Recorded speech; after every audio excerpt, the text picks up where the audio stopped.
राधे।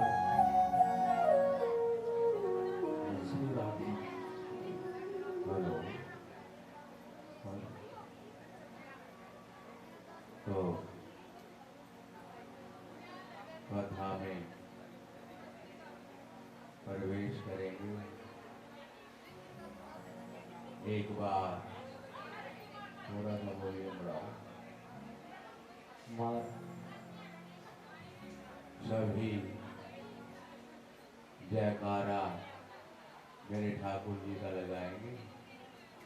बोलिए श्री वृंदावन बिहारी लाल की जय।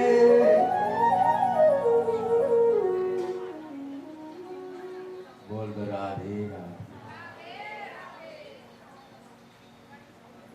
आज कथा का चतुर्थ दिवस और इस दिवस पर गांव नगूरा की परम पूजनीय पवित्र एवं पावन धारा पे पहुंचे मैं आप सभी महानुभावों का, महान मेरे पिता के समान बुजुर्गों का, शक्ति स्वरूपा मेरी माताओं का, भक्ति स्वरूपा मेरी बहनों का, प्रतिभा स्वरूपा उम्र मेरे भाइयों का, कृषि प्रधान देश के उज्जवल भविष्य अजीज बच्चों का।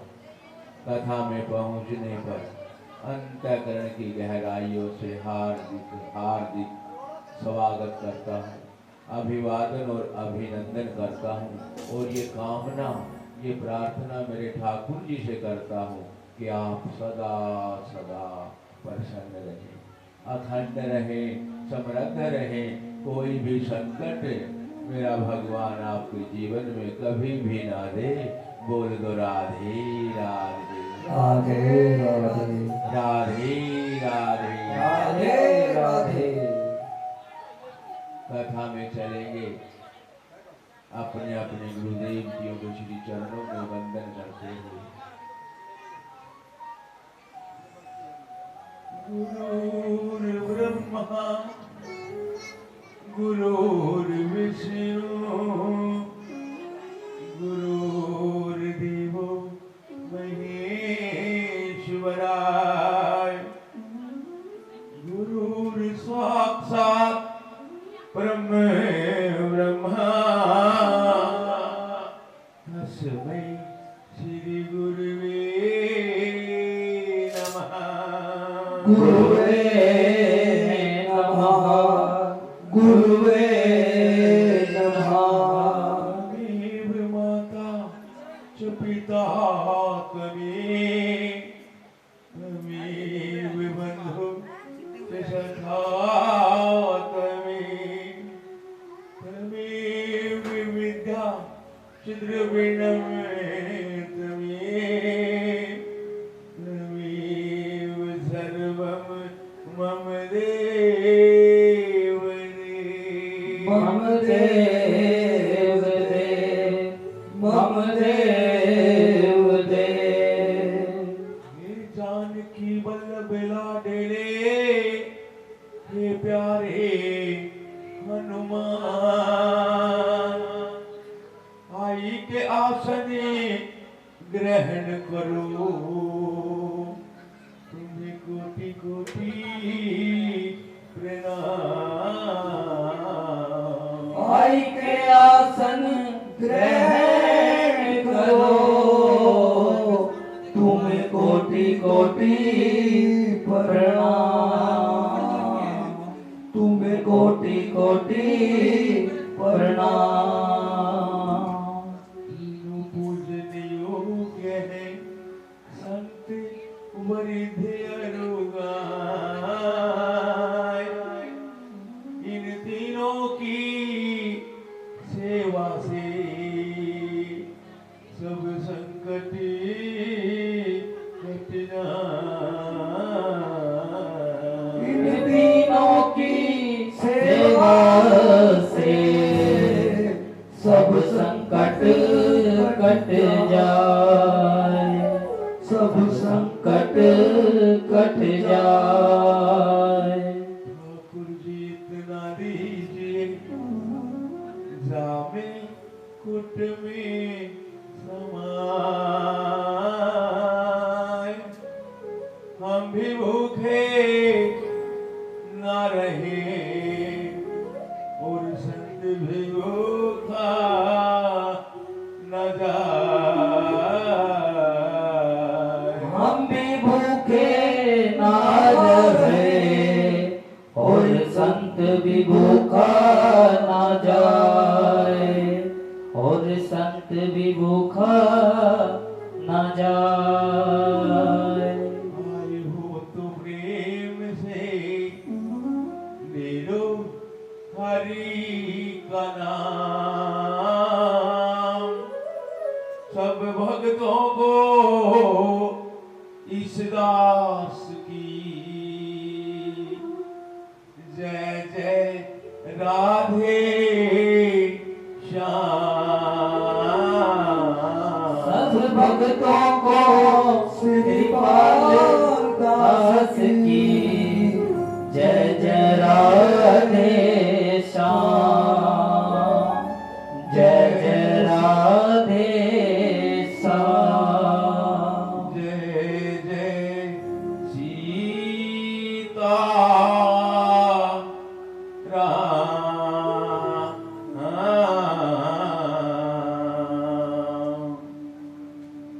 जय जय सीताराम। बोल दो राधे राधे राधे फिर से बोल दो राधे राधे राधे। कथा में चलेंगे।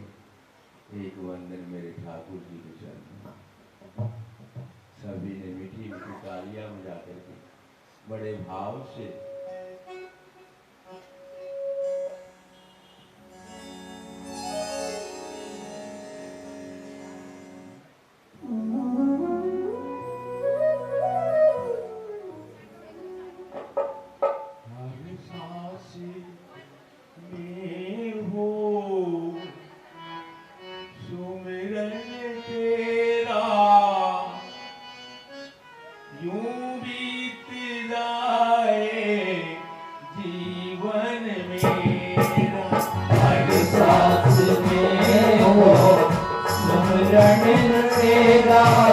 यूं बीत जाए जीवन मेरा। हर साथी हो सुमिरन तेरा, यूं बीत जाए जीवन मेरा। प्रभु हर सांस में हो सुमिरन तेरा, यूं बीत जाए जीवन मेरा। शाम सवेरा तेरी सेवा करते हुए शाम सवेरा, यूं बीत जाए जीवन मेरा। यूं बीत जाए जीवन मेरा। हर सांस में हो सुमिरन तेरा, यूं बीत जाए जीवन मेरा।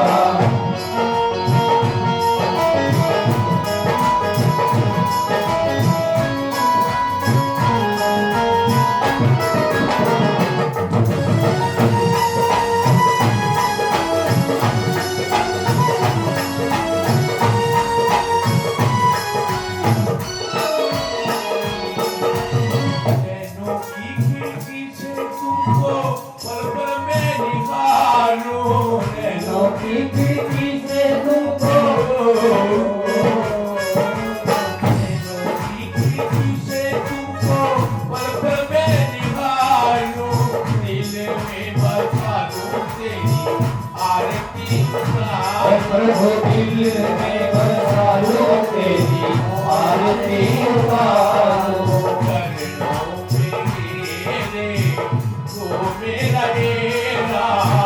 चरणों में तेरे ओ मेरा डेरा, बीत जाए जीवन मेरा।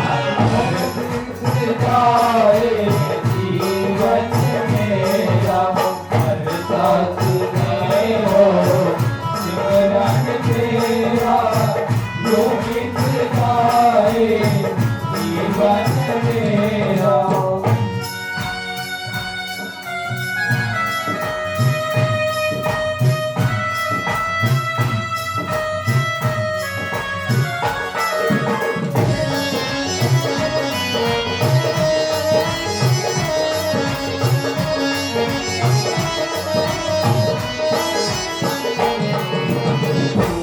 तेरा प्यारा हो तेरा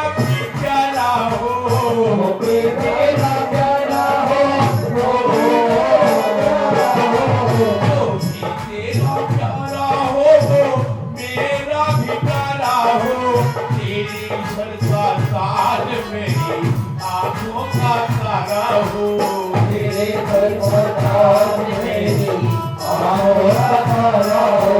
सवेरे निहारो रूप सुनहरा, निहारो रूप सुनहरा, यूं बीती जाए जीवन मेरा। बीत जाए जीवन मेरा।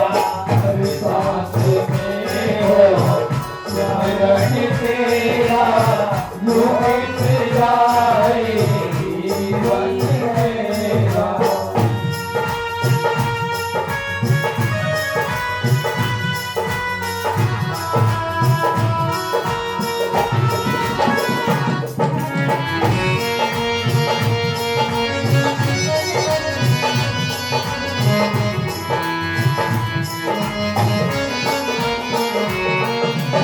प्यार हो सत्कार हो एक बार हो तुम्हारा, राज हो सत्कार हो एक बार हो तुम्हारा। प्यार हो सत्कार हो एक बार हो तुम्हारा। याद हो फरियाद हो साथ हो इशारा, याद हो फरियाद हो साथ हो। आसमान पर वो तेरा रेरा, आसमान पर हो तेरा डेरा। यूं बीत जाए जीवन मेरा। बीत जाए जीवन मेरा। हर सांस में हो स्मरण तेरा यूं बीत जाए जीवन मेरा। यूं बीत जाए जीवन मेरा। यूं बीत जाए जीवन मेरा। यूं बीत जाए जीवन मेरा। बोलिए श्री वृंदावन बिहारी लाल की जय। कथा चतुर्थ दिवस की कथा में प्रवेश करेंगे। एक वो स्कंध है जिसके अंदर संपूर्ण भागवत का सार आता है। सच्चिदानंद रूपायो विश्वो पद्याति हेतुवे तापत्री विनाशाय श्री कृष्णाय वहमे नमः। श्री कृष्णाय वहम नमः। बोल दो राधे राधे राधे राधे। कथा में चलेंगे। कल कथा में क्या क्या सुनाया था याद है आपको? कल अवतारों की कथा सुनाई थी ना सुखदेव भगवान ने राजा परीक्षित को। कितने अवतार?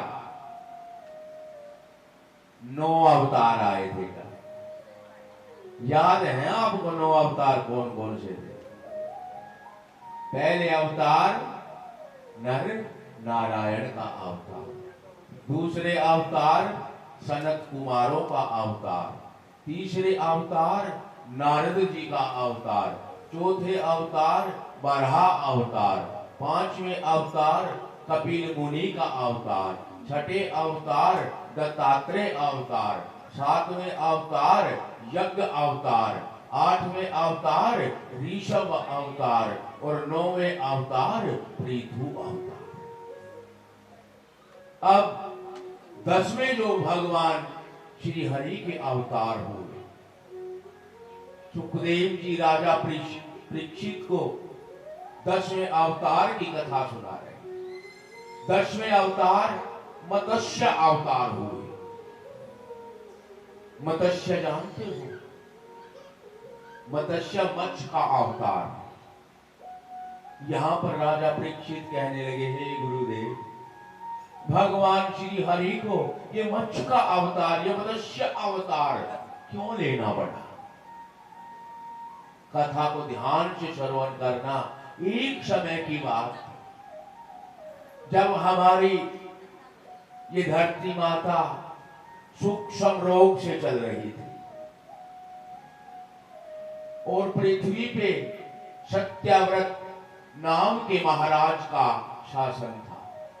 बड़े धर्मात्मा राजा हुए सत्याव्रत जी महाराज। एक समय सत्याव्रत जी महाराज एक नदी में सुबह भोर में अपने पितरों को जल अर्पित कर रहे थे। जैसे जल अर्पित कर रहे थे, सत्या महाराज की अंजुली में एक छोटी सी मछली आ गई। उस मछली को नदी में छोड़ने लगे तो वो मछली कहने लगी, हे महाराज, आप मुझे नदी में मत छोड़िए, इस नदी में है ना बड़ी बड़ी मछलियां हैं, हे राजन वो मुझे खा जाएंगी, मेरी रक्षा करो, मैं आपकी शरण में हूं। और कहने लगी, हे महाराज, शरण में आए शरणार्थी को शरण देना एक राजा का परम कर्तव्य बनता है। महाराज सत्याव्रत उस मछली को अपने महल में ले आए। बोल दो राधे राधे।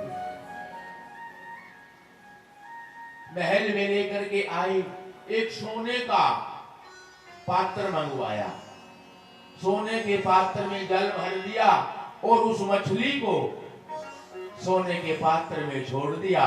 और जैसे छोड़ के महाराज जाने लगे, फिर आवाज आई।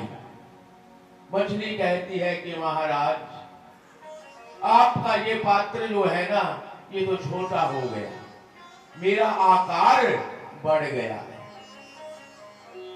महाराज देखने लगे तो मछली का आकार बढ़ गया था। फिर एक विशाल वर्तमान मंगवाया गया, उसके अंदर जल भर दिया और महाराज उस मछली को उस विशाल वर्तमान में जैसे छोड़ करके चलने लगे, फिर आवाज आई। मछली कहती है कि हे राजन, हे महाराज, आपका ये वर्तमान भी छोटा हो गया, मेरा आकार बढ़ गया। महाराज देख रहे, मछली का आकार बढ़ चुका था। महाराज सत्याव्रत ने उस मछली को अपना जो एक विशाल तालाब था महल के अंदर, उस तालाब में छुड़वाया। जैसे छोड़कर चलने लगे, फिर आवाज आई, हे महाराज, आपका ये तालाब भी छोटा हो गया, मेरा आकार बढ़ गया है। महाराज सत्याव्रत सोचने लगे कि ये कोई साधारण मछली नहीं हो सकती। उस मछली को लेकर के सत्याव्रत महाराज समुद्र पे आए। जैसे समुद्र में उस मछली को छोड़ने लगे, तब प्रार्थना करने लगे, हे मत्स्य देवता, कौन हो आप? मुझे अपना रूप दिखाइए। तब भगवान विष्णु प्राप्त हो गए, अपना विराट रूप दिखाया और कहने लगे, हे सत्याव्रत महाराज, आज के 7 दिन के बाद ये पृथ्वी जलमग्न हो जाएगी। क्यों? क्योंकि ब्रह्मा जी समाधि में थे और ब्रह्मा जी को निद्रा आ गई। जब जब ब्रह्मा को समाधि में निद्रा आई, तब तब इस पृथ्वी पे प्रलय आया। एक हाय ग्रीव नाम का राक्षस था। ब्रह्मा जी को निद्रा आई, उनके मुख से सारे वेद चुरा करके समुद्र में जाकर के छिपा दी। बोल दो राधे राधे। कहने लगे भगवान श्री हरि के 7 दिन के बाद पृथ्वी जलमग्न हो जाएगी और मैं इसी जगह पर आऊंगा एक नाव लेकर के। तुम खाद्य सामग्री सप्त ऋषियों को, कामदेव को, कामधेनु को, सभी को यहां पर एकत्रित करके रखना और मैं उस नाव को अपनी पीठ पर धारण करके समुद्र में लेकर के जाऊंगा। बोल दो राधे राधे राधे। 7 दिन तक इतनी मूसलाधार बारिश हुई, पानी ही पानी, पानी ही पानी बरसा और पूरी पृथ्वी पानी से जलमग्न हो गई। सत्यव्रत महाराज उसी स्थान पर समुद्र के किनारे नाव लेकर के सप्त ऋषियों को, कामधेनु को, खाद्य सामग्री को लेकर के पहुंचे। उधर से मत्स्य महाराज आ गए और उस नाव को अपनी पीठ में धारण किया और समुद्र में लेकर के गए। न जाने कितने हजार वर्षों तक वो नाव समुद्र में रही। फिर प्रलय शांत हुआ। फिर सत्याव्रत महाराज उस नाव को किनारे पे लेकर के आए। बोल दो राधे राधे राधे। जब इतना पानी,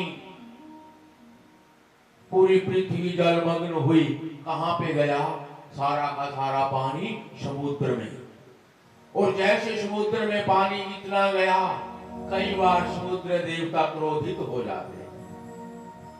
समुद्र क्रोध में आ गया और जितना भी पृथ्वी के ऊपर जो भी था, पहाड़ थे, पेड़ पौधे, जीव जंतु, क्रोध में आकर के सभी को अपने अंदर ले गया। बोल दो राधे राधे राधे। जब पृथ्वी पे कुछ नहीं बचा, सभी देवता लोग, दैत्य लोग भगवान श्री हरि के पास में गए, प्रार्थना करने लगे कि प्रभु अनर्थ हो गया। समुद्र देवता पृथ्वी के सब जीव जंतुओं को अपने अंदर ले गया। हे प्रभु कोई उपाय आप कीजिए। तब भगवान श्री हरि ने कहा कि तुम दोनों भाई, क्योंकि दैत्य और देवता दोनों भाई, कश्यप ऋषि की संतान, मां अलग अलग, क्योंकि दीति जो थी उसके तो दैत्य पैदा हुए थे और अदिति माता जो थी उसके देवता पैदा हुए। भगवान श्री हरि कहने लगे पहले तुम दोनों भाई आपस में संधि करो, समझौता करो, फिर मैं उपाय बताऊंगा। तब दोनों भाइयों का समझौता, संधि कराई श्री हरि ने और फिर आदेश दिया कि तुम दोनों भाई अब समुद्र का मंथन करो। बोल दो राधे राधे राधे।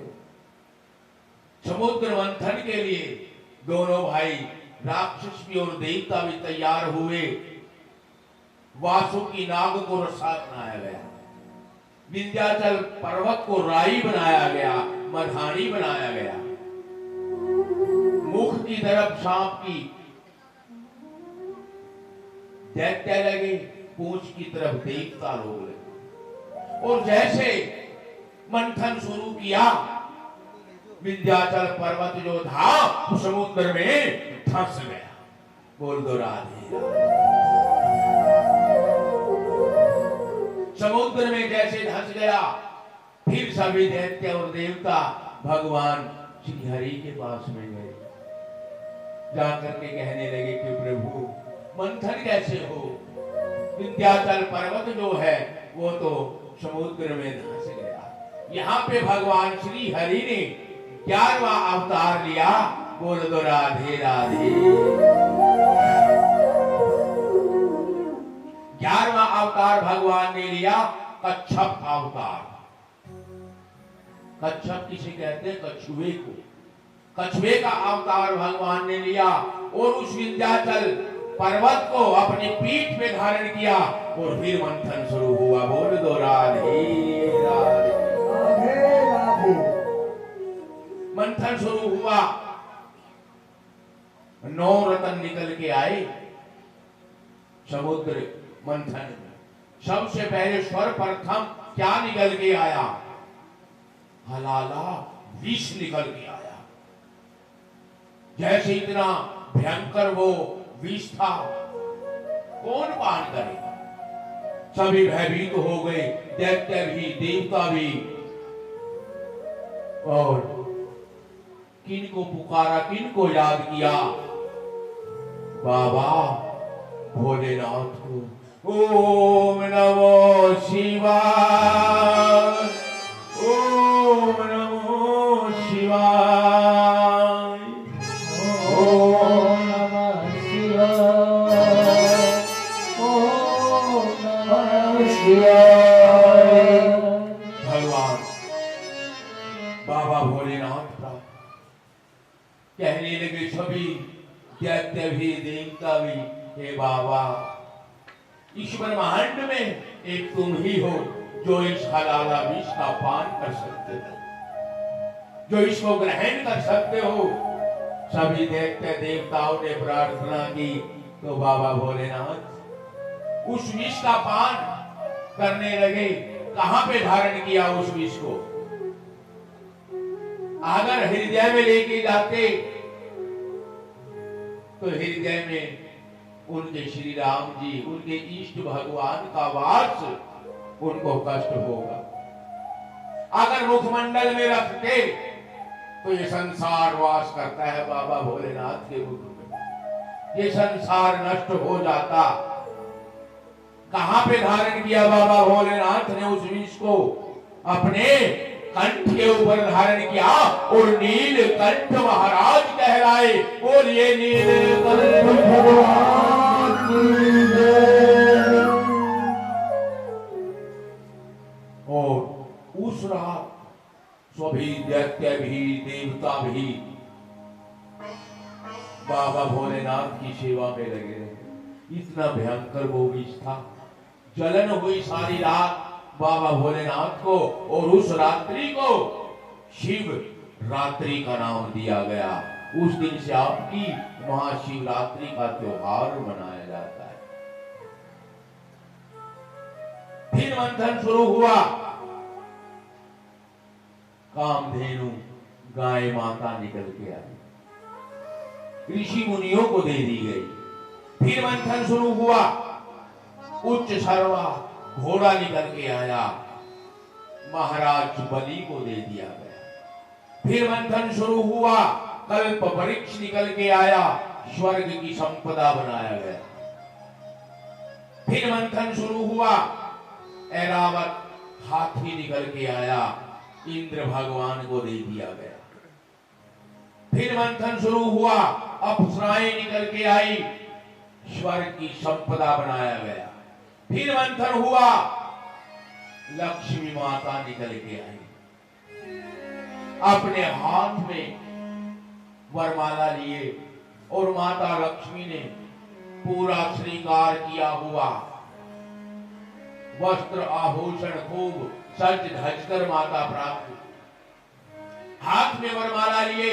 सभी दैत्य भी सोचने लगे, इधर देवता भी लाइन में बैठ गए कि किसको वरमाला डालेगी माता। दैत्यों की तरफ से चली और देवताओं की कतार में आई। अंत में भगवान विष्णु के गले में वो माला डाल करके उनकी अर्धांगिनी बन गई। बोलिए लक्ष्मी विष्णु भगवान की जय। भगवान श्री हरि माता दैत्य और देवताओं को कि मेरा हर घर में वास होगा। कोई भी घर मेरे से वंचित नहीं रहेगा। और लक्ष्मी माता ने हर घर में अपनी एक बहन छोड़ दी। उस अपनी बहन के अंदर लक्ष्मी माता का वास, और उस बहन का नाम क्या है जानते हो आप? झाड़ू। उस झाड़ू के अंदर लक्ष्मी माता का वास है। हर घर के अंदर झाड़ू रहती है, चाहे किसी का कैसा भी घर हो। सफाई करने में वो झाड़ू माता काम करती है, और उसी में लक्ष्मी ने अपना अंश छोड़ दिया कि मेरी बहन है ये, इसी के अंदर मेरा वास है और हर घर में रहेगी। आप झाड़ू माता को क्या करते हो? झाड़ू लगाया घर में, उठा करके फेंक दिया, या तो सोफा के नीचे फेंक दोगे या बेड के नीचे डाल दोगे। चलो ऐसे ना किया करो। दो स्थान है झाड़ू माता के रखने के, या तो पूर्व दिशा में रखा करो या दक्षिण की दिशा में रखा करो। और आसन होना चाहिए झाड़ू माता का, लक्ष्मी का रूप है झाड़ू। एक अच्छा आसन बनाया जाए, और जब आप झाड़ू सारे घर में लगा करके आए तो उसको अच्छे से धो मांज करके, वस्त्र उसका होना चाहिए, उसका सिंहासन होना चाहिए, उसके ऊपर विराजमान किया करो, ढक करके रखा करो। कोई आए ना आपके घर में, उसकी नजर झाड़ू पे पड़े तो वो सारा धन उसके साथ चला जाया करता है। बोल दो राधे राधे। और जब झाड़ू, जैसे आप झाड़ू प्रयोग करते हो वो छोटी हो जाती है, बिल्कुल छोटी हो जाए ना, फिर क्या करते हो? फिर डस्टबिन में डाल देते हो, कूड़ा करकट में चली जाए। ऐसा ना किया करो। जब छोटी हो जाए ना झाड़ू, उसको लाल कपड़े में बांध करके या तो चलते पानी में प्रवाहित किया करो झाड़ू माता को, या फिर अपने खेत में गाड़ दिया करो। जिस खेत में आप झाड़ू माता को गाड़ दोगे, दबाओगे, उस खेत में भरपूर फसल हो। ये शास्त्र कहते हैं। बोल दो राधे राधे। अब फिर मंथन शुरू हुआ। क्या निकल के आया? वारुणी। समझते हो वारुणी? मदिरा। और मदिरा किन्होंने पी? देवताओं ने थोड़ा ना पिया था मदिरा को, शराब को राक्षसों ने पान किया था। उस वक्त है ना, शीग वाले राक्षस होते थे, वो पिया करते थे। और आज है ना, अच्छे अच्छे वस्त्र सफेद पहन करके बड़ी बड़ी गाड़ियों में चलते हैं ना, वो पीते हैं। बोल दो राधे राधे। फिर मंथन हुआ।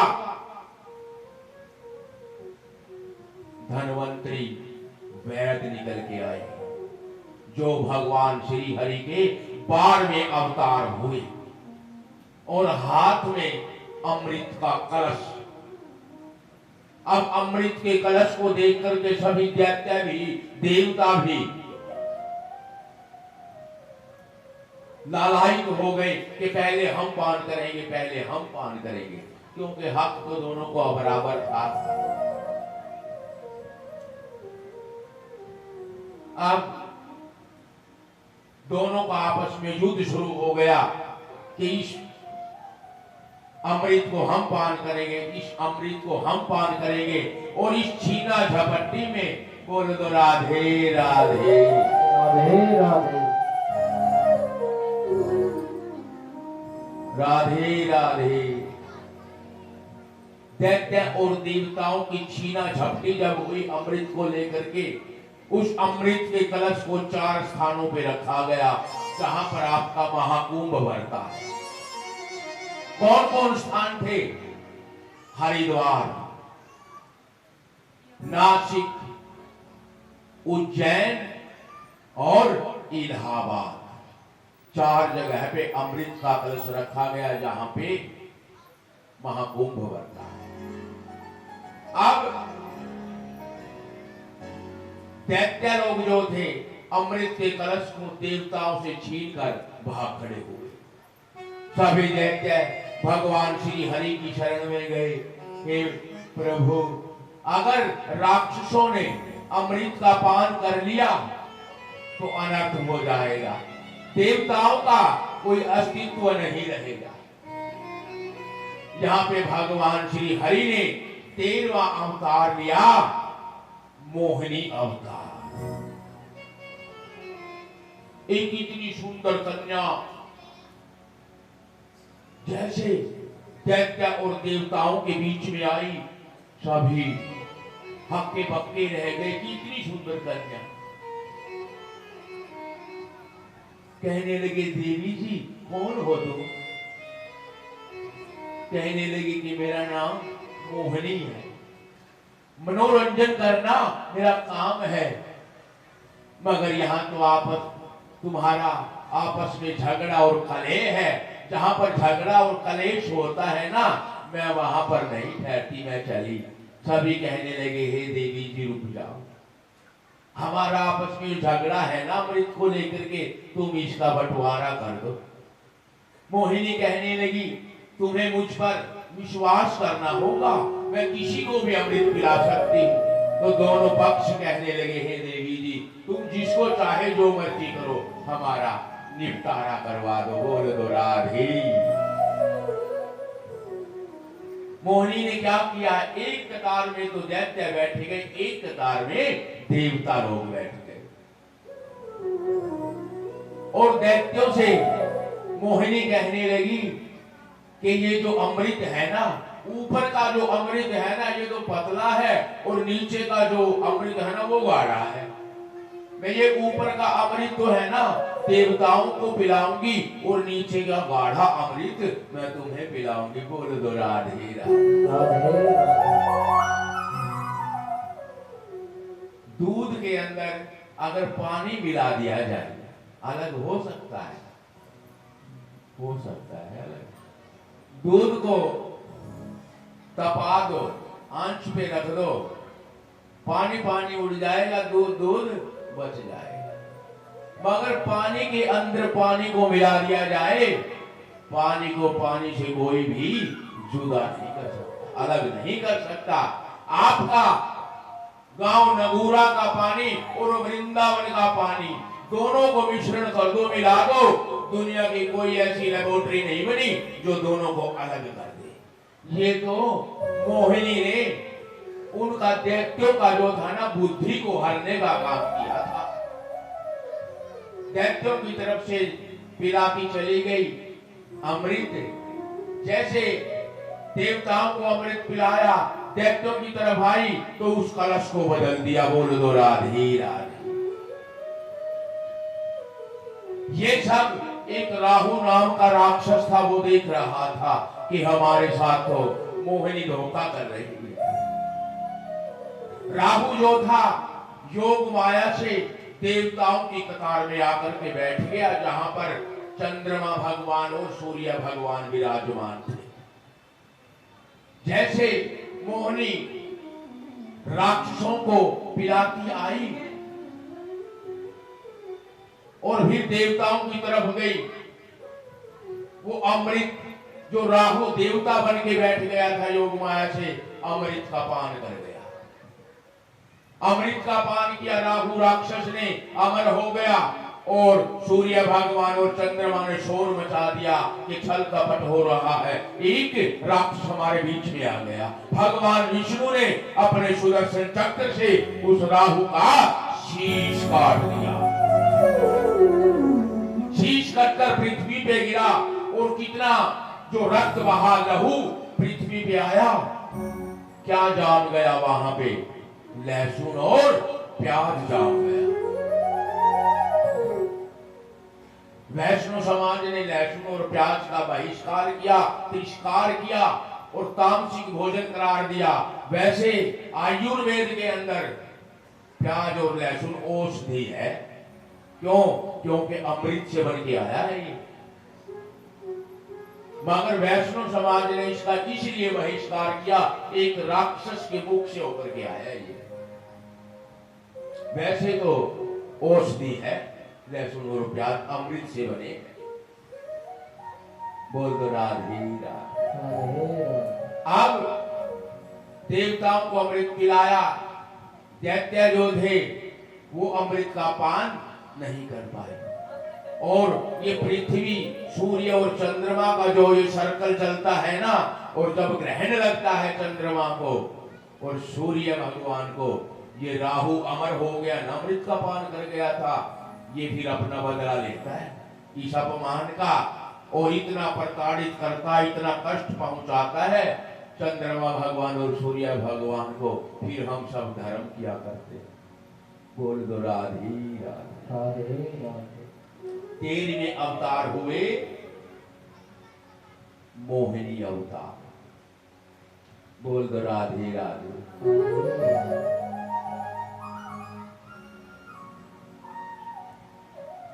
भगवान का जाप कौन कौन करता है?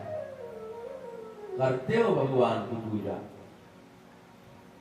भागवत कथा सुनी ना, अब तो मतलब हर घर के अंदर ठाकुर होने चाहिए, किसी भी रूप में हो, ये मतलब नहीं जिसको आप मानते हो। ये तो नाम अनेक है, रूप तो एक है ना मेरे प्रभु का, नहीं तो फिर वो बात बनेगी ना राम नाम लीना, ना कृष्ण नाम लीना, तूने भरी जवानी में अब डूब कमर जा रे चुल्लू भर पानी में, अब डूब कमर जा रे चुल्लू भर पानी में। ना राम नाम लीना, ना कृष्ण नाम लीना, तूने भरी जवानी में अब डूब कमर जा रे चुल्लू भर पानी में, अब डूब कमर जा रे चुल्लू भर पानी में।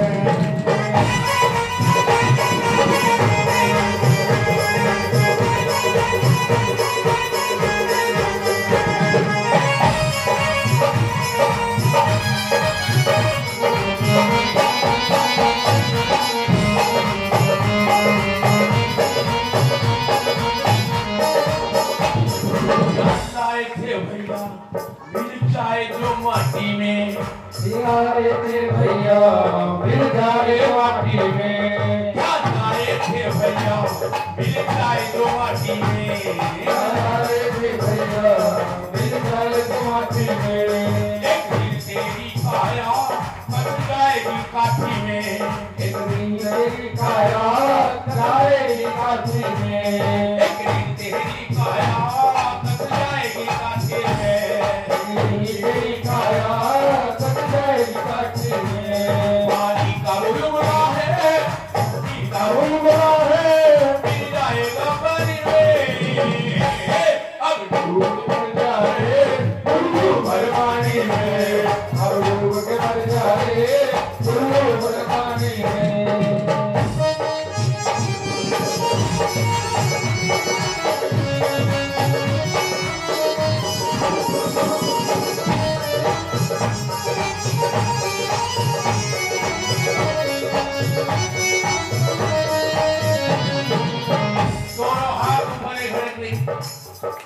दोनों हाथ जिसे भगवान ने दिए, साथी हाथ बढ़ाना, साथी हाथ बढ़ाना, साथी हाथ बढ़ाना, साथी हाथ बढ़ाना, और ये अकेला थक जाएगा मिलकर वो देवनाना, साथी हाथ बढ़ाना, साथी हाथ बढ़ाना, साथी हाथ बढ़ाना, साथी हाथ बढ़ाना।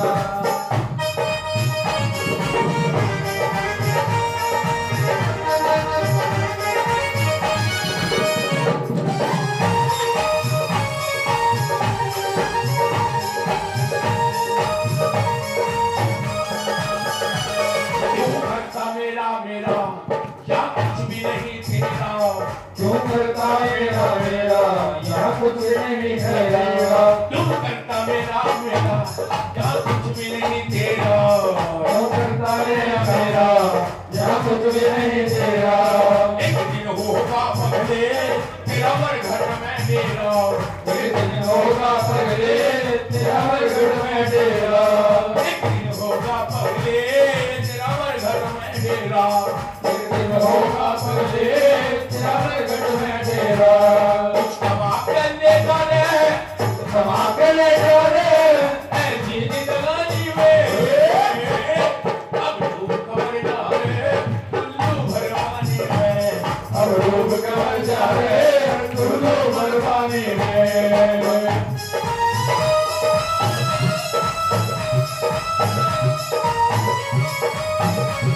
तालियां बजा करके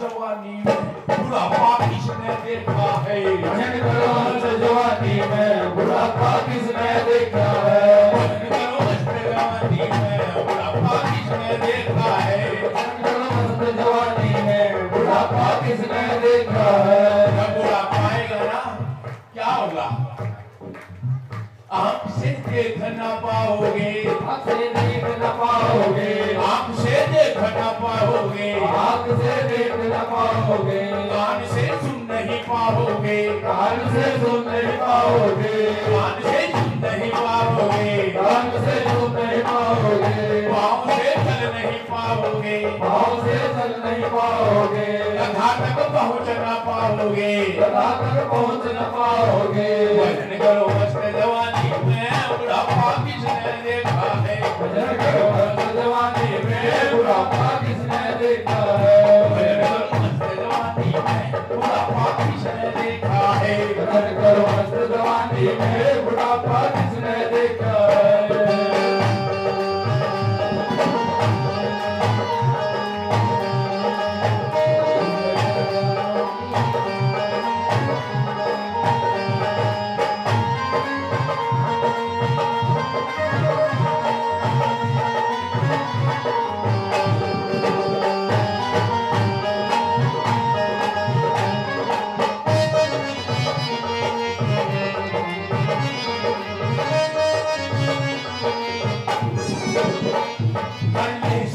इस भक्ति में शक्ति पहले सच्ची भक्ति इस भक्ति में शक्ति पहले सच्ची भक्ति इस भक्ति में शक्ति पहले सच्ची भक्ति इस भक्ति में शक्ति इस भक्ति से तेरी हो जाएगी मुक्ति इस भक्ति से तेरी हो जाएगी मुक्ति इस भक्ति से तेरी हो जाएगी मुक्ति भक्ति से तेरे हो जाएगी मुक्ति तूने बालपन खोया तूने बचपना खोया इस अनाकाली में अब डूब कमर जाए तू भरवानी में अब डूब कमर जाए तू भरवानी में ना राम नाम लीला ना कृष्ण नाम लीला तूने भरी जवानी में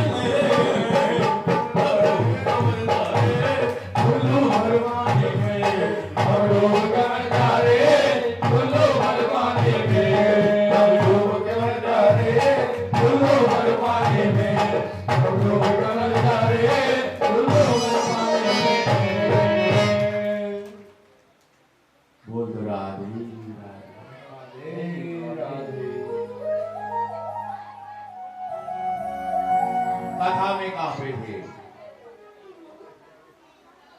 याद है आपको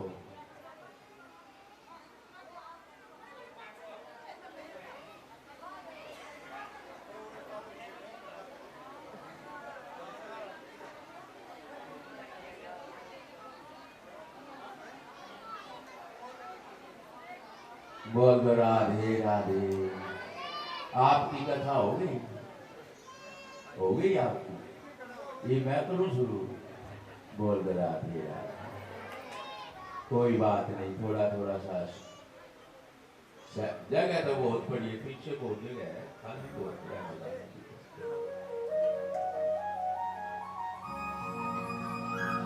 कितने अवतार आ गए भगवान के 13 अवतार अब भगवान के 14वें अवतार कौन हुए नरसिंह अवतार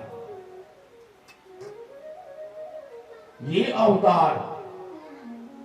राजा परीक्षित पूछने लगे सुखदेव महाराज से, हे गुरुदेव, ये नरसिंह जो अवतार भगवान ने लिया, इसके पीछे क्या कथा, क्या कारण बना कि ये अवतार लेना पड़ा भगवान को? तो सुखदेव जी महाराज बताते हैं कि पुत्र, जब दीति के दो पुत्र हिरण्याक्ष और हिरण्यकश्यप हुए, हिरण्याक्ष को भगवान ने 12 अवतार लिया और उसका वध किया था। जो हिरण्याकश्यप था उसके मन में बड़ा द्वेष था भगवान विष्णु के प्रति कि इसने मेरे भाई का वध किया। विष्णु भगवान से बदला लेने के लिए हिरण्याकश्यप ने मेरु और सुमेरु पर्वतों में जाकर के इतनी कठोर तपस्या की, अपने पांव के एक अंगूठे पे खड़ा हो गया। बोल दो राधे राधे। अपने पांव के एक अंगूठे पे खड़ा हो गया। कई हजार वर्षों तक हिरण्याकश्यप तपस्या में रहा। ब्रह्मा भगवान प्राप्त हो गए। ब्रह्मा जी प्राप्त हुए। हिरण्याकश्यप जो शरीर था एक पर्वत की भांति बन गया।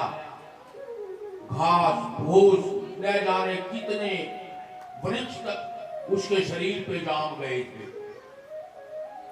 भगवान ब्रह्मा ने मंत्र उच्चारण किया और जैसे जल का छिड़काव किया तब होश में आया हिरण्याकश्यप। कहने लगे, हिरण्याकश्यप, मैं तुम्हारी भक्ति से, तपस्या से बड़ा प्रसन्न हूं, मांगो क्या मांगना चाहते हो? तब हिरण्याकश्यप कहने लगे, हे ब्रह्मा जी, अगर आप मुझे देना चाहते हो ना तो मुझे ये वरदान दो कि मैं इस शरीर से कभी मरूं ना, मुझे अमरत्व का वरदान दो। भगवान ब्रह्मा जी कहने लगे, हिरण्याकश्यप, मैं तुम्हें ये वरदान नहीं दे सकता, कोई और वरदान मांगो। तब हिरण्याकश्यप कहने लगे, हे ब्रह्मा जी, मुझे ये वरदान दो कि ना तो मैं दिन में मरूं ना मैं रात में मरूं, ना मैं धरती पे मरूं ना मैं आकाश में मरूं,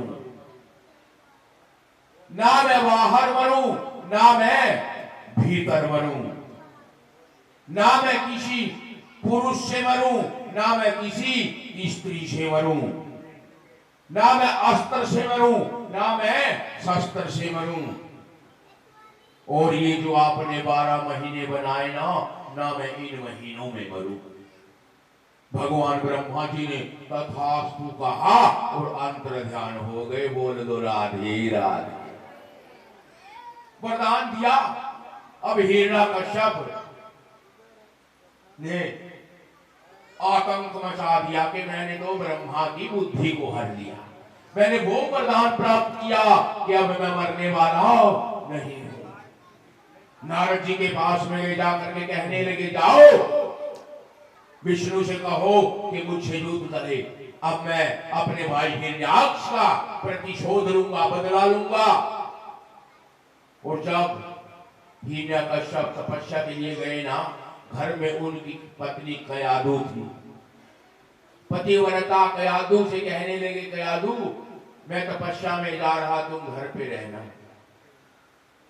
जब इस बात का इंद्र भगवान को पता चला कि हिरण्याकश्यप तो तपस्या के लिए चला गया, हिरण्याकश्यप का रूप बनाया, विमान लेकर के हिरण्याकश्यप के महल में आकर के कयादु को आकाश में ले गया। कयादु पतिव्रता नारी थी, जैसे कयादु को छुआ तुरंत अग्नि प्राप्त हो गई। कयादु ने चिल्लाना शुरू किया तो नारद जी आ गए और नारद जी इंद्र भगवान से छुड़ा करके कयादु को अपनी कुटिया में लेकर के गए। बोल दो राधे राधे।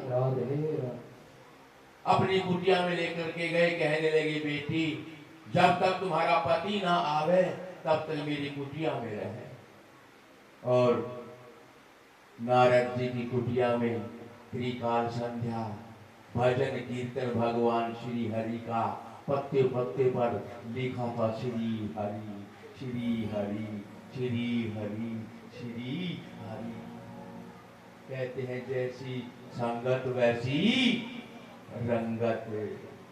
अब गर्भ में जो गर्भवती थी कयादू और गर्भ में जो बालक था, नारद जी की कुटिया में जो त्रिकाल संध्या भगवान का भजन किया करते थे, हर वक्त श्री हरि की पूजना अर्चना में रहते थे, वो सारा असर गर्भ में पल रहे उस बालक पे पड़ता था। समय बीतता गया, कयादू ने एक पुत्र को जन्म दिया और उसका नाम रखा गया प्रहलाद। बोलिए भक्त प्रहलाद की जय। भक्त प्रहलाद का जन्म हुआ, लेकर के नारद जी हिरण्यकश्यप के महल में गए। कहने लगे ये तुम्हारी पत्नी और तुम्हारा पुत्र महाराज। जैसे महल में रहने लगे, स्कूल में पढ़ने के लिए भिजवाया भक्त प्रहलाद को, तो वहां पर शुक्राचार्य जो दैत्यों के गुरु थे उन्हीं के पुत्र थे, अध्यापक जो थे। जब गए प्रहलाद मदरसे में स्कूल में, तो वहां पे लिखा था हिरण्यकश्यप की जय हो, हिरण्यकश्यप की जय हो। कहने लगे भक्त प्रहलाद दूसरे बालकों से, अरे ये हिरण्यकश्यप कौन? वो कहने लगे ये तो हमारे भगवान है। अरे भगवान है? तुम्हारे भगवान कैसे हैं? ये तो मेरे पिता है। ये ऐसा नहीं है, हमारे भगवान है। कहने लगे भक्त प्रहलाद क्या करता है तुम्हारा भगवान? कि हमारा भगवान है ना, असंभव को संभव कर देता है। असंभव को संभव अगर ऐसा करता है तो फिर भी हम इनको भगवान मान लेंगे, कुछ करके दिखाओ। कहने लगे क्या करना है प्रहलाद? भक्त प्रहलाद एक तुलसी माता का दल तोड़ के लाए, अपने हाथ पे रख दिया। कहने लगे अगर तुम्हारा भगवान हिरण्यकश्यप असंभव को संभव करता है ना, तो इस तुलसी के दल को मैंने जहां से तोड़ा है ना वहीं पे जोड़ के दिखा दे। बोल दो राधे राधे। अब सभी बालकों ने हिरण्यकश्यप की जय हो न जाने कितना पूजन पाठ किया, मगर वो तुलसी का दल वहीं का वहीं तस से मस ना हुआ। बोल दो राधे राधे। अब कहने लगे भक्त प्रहलाद, अरे तुम्हारे भगवान असंभव को संभव करते, इस दल को तो ना जोड़ पाए। कहने लगे तुम्हारे भगवान जोड़ सकते हैं? कहने लगे हाँ। तब भक्त प्रहलाद ने कहा हे प्रभु, हे मेरे हरि, ये बालक जो है ना ये गलत रास्ते पे चले हुए, हे प्रभु इस तुलसी के दल को वहीं पे जोड़ दो, इनकी भी राह बदल जाएगी, इनका भी उद्धार हो जाएगा। कहने लगे हे प्रभु चमत्कार को नमस्कार। एक हवा का झोंका आया और वो तुलसी का दल जहां से टूट के आया था वहीं पे जाकर के जुड़ गया। बोलिए राधे।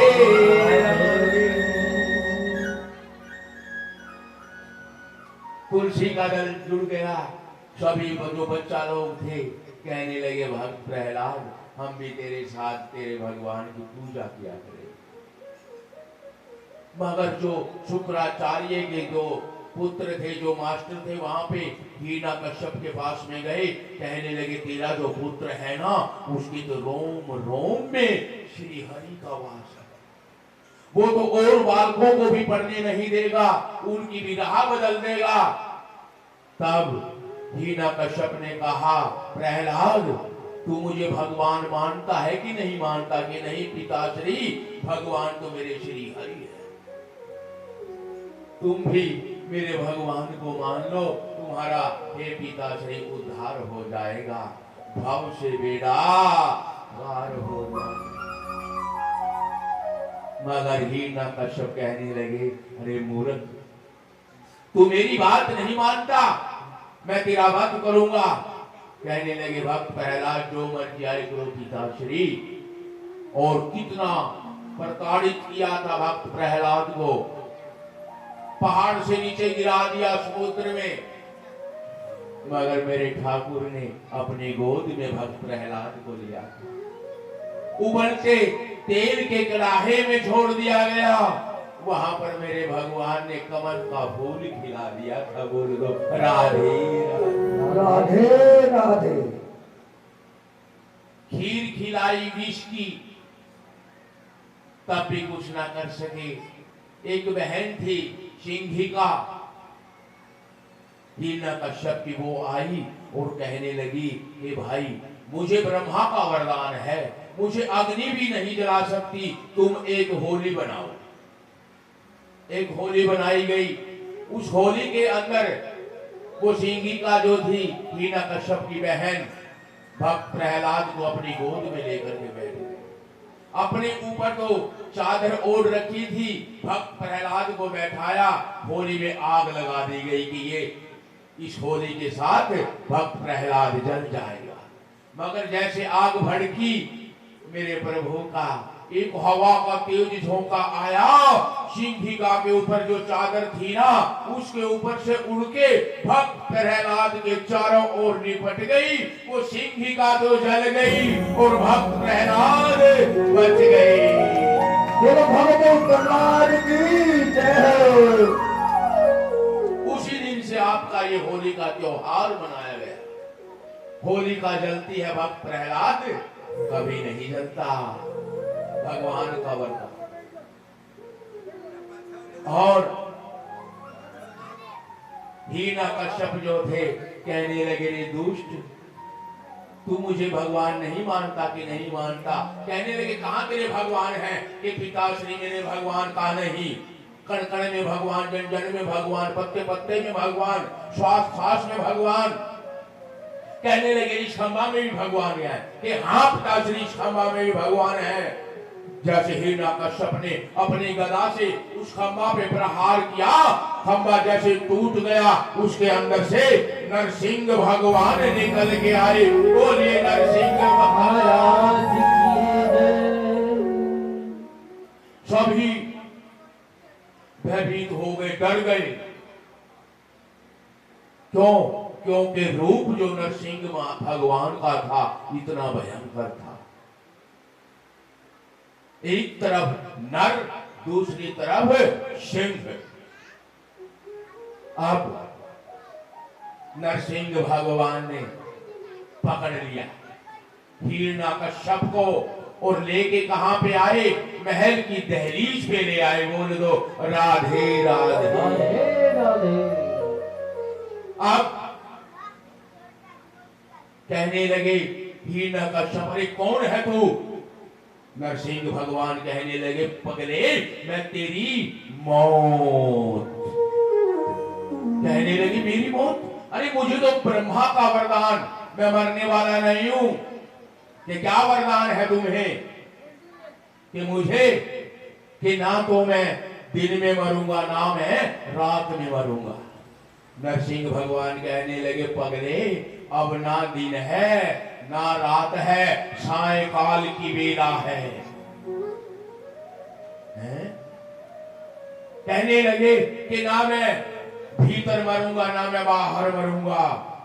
अरे पगले, अब तू ना तो भीतर है ना बाहर है, तू महल की दहलीज के ऊपर है, अब तो मरेगा। कि ना मैं पृथ्वी पे मरूंगा, ना मैं आसमान में मरूंगा। अरे पगले, ना तू पृथ्वी पे है ना आसमान में है, तू अब स्वयं नरसिंह भगवान की गोद में है, अब तो मरेगा। कि ना तो मैं अस्त्र से मरूंगा, ना मैं शस्त्र से मरूंगा। अरे मेरे पास ना कोई अस्त्र है ना कोई शस्त्र है, ये जो नाखून है ना, इन नाखूनों से तेरा मर्दन करूंगा, अब तो मरेगा। कि ना मैं स्त्री से मरूंगा, ना मैं पुरुष से मरूंगा। अरे ना मैं स्त्री हूं ना मैं पुरुष हूं, आधा नर आधा सिंह हूं, अब तो मरेगा। कि ना मैं जो आपने 12 महीने बनाए उनमें मरूंगा। अरे पगले, तेरे लिए मारने के लिए, तेरी मौत के लिए भगवान ने ये 13वां महीना लौट का महीना चलाया है जो आज लगा हुआ है। अब तो तू मरेगा। और भगवान नरसिंह ने उस पापी हिरण्यकश्यप का अपने नथुनों से मर्दन किया और उनकी मृत्यु हो गई। बोलिए वृंदावन।